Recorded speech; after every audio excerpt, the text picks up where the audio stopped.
I was having a conversation on the phone with one of my mastering clients, and we were on the topic of gain staging and metering, and I was discussing how gain staging is very important. And he always takes my input and listens, so I thought I'd make a video about this for everyone and I could use for future clients. Stay tuned. Hello everyone, and welcome to Distinct Mastering. My name is Freddie. I'm a mastering engineer, producer, DJ, and president of Sleeping Giant Music. For over 2 decades, I've helped artists grow their careers, and now I'm here to help you with your music production skills. Now let's chat about gain staging and why it's very important to pay attention to. Okay, today we're going to talk about gain staging. I was having this discussion with a client over the phone recently, and I thought I'd make this video. I have a very basic Pro Tools session set up just to show you the very basics of gain staging. And I'm only going to be doing this with signal generators, so I'm not even going to be using music. I just want to show you the rudimentary basics of gain staging and what you need to pay attention to. So let's talk about gain staging first before you even hit your DAW. If you're doing any live recording using microphones, you're using microphone preamps or a gain or trim on a mixer, which is essentially the first stage of gain staging. You need to get that up to a nominal level so that you don't have too quiet of a recording. Therefore, later when you bring everything up, maybe in the mastering stage, you bring up the noise floor with it. That's not good. So you want to get at a good nominal level, not to the point where you're clipping or you're too hot, but just a good nominal level so you leave a little headroom. And then you might feed it into your DAW, or you might feed it into another piece of hardware, which at that stage, that next piece of hardware then feeds into your DAW. You need to gain stage that into the DAW. So that's your first start when it comes to gain staging. And then once you get into your DAW environment and you're in your mixing or wherever stage you're at, you need to be paying attention to gain staging. So let's give some basic examples of what gain staging actually is. Here on this first track, I've got 1000 hertz tone, or 1K, which just sounds like that. Now I've got an EQ here, which is set just at default right now. And I'm gonna turn on this tone, and I'm gonna show you what happens when you boost with an EQ. Notice how the meter on that first track is going up. And if I cut, it goes the opposite way. And you can easily see that represented right here on the input and the output. So what you might want to do when you're adjusting things with an EQ is you need to make sure first that the EQ is getting fed at the right level. And then 2, you might want to back this off on the output stage if you're doing heavy boosting, or you might want to boost it a little bit if you're doing some heavy cutting.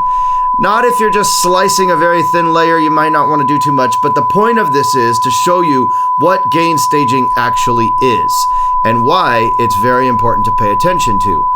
Now let's take this second example here and let's discuss other types of plugins that may or may not have volume adjustments on them, and some hardware emulation plugins like UAD, for example, that like to be fed at a specified level. This plugin, for example, is the UAD Pull Tech, which is one of my favorite plugins, and I should make a video on this. If you're interested, shoot me a comment below and I'll get that done.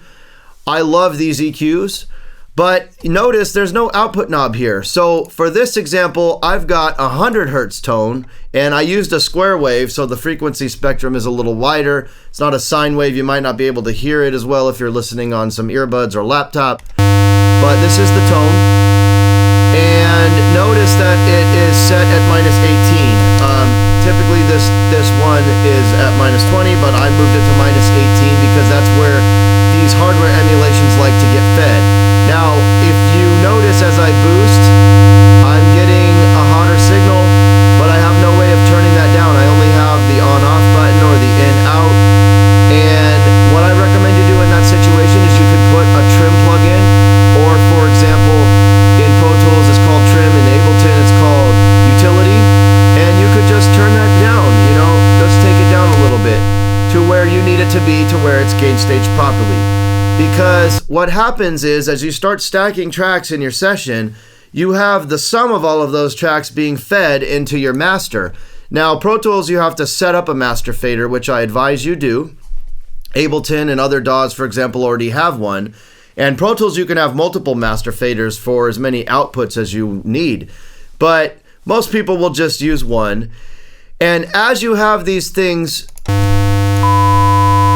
feeding your master, they're just stacking up and the volume gets higher and higher. So you want to make sure that the master is gain staged properly.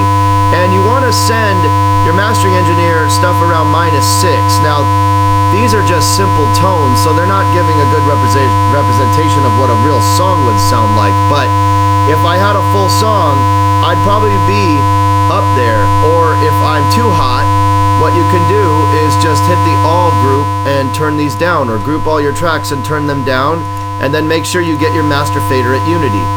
I'm going to shut these off for now. The problem that my client was having was that his tracks were too hot, but the one thing that he was doing wrong was he was just turning this down. Now the problem with that is if you are clipping, or the sum of the tracks are clipping before it hits the fader, the master fader, you're just bringing down that distortion or that clipping along with it by turning the fader down. You're not actually fixing the problem before the summing.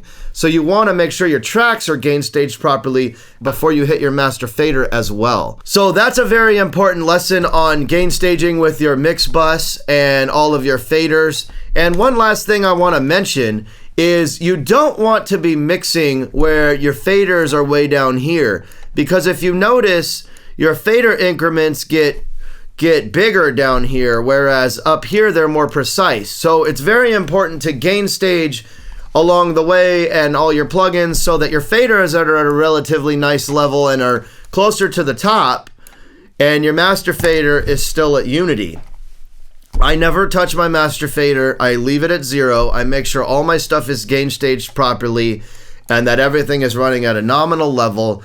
And that is how you gain stage all of your tracks properly to get the best result possible. And that's an overview of gain staging and why you need to be paying attention to it in your music production process. Thank you for watching this video. If you enjoyed it, be sure to hit the like button, subscribe to my channel, and the bell notification will keep you up to date. Once again, my name is Freddie from Distinct Mastering, and have a great day.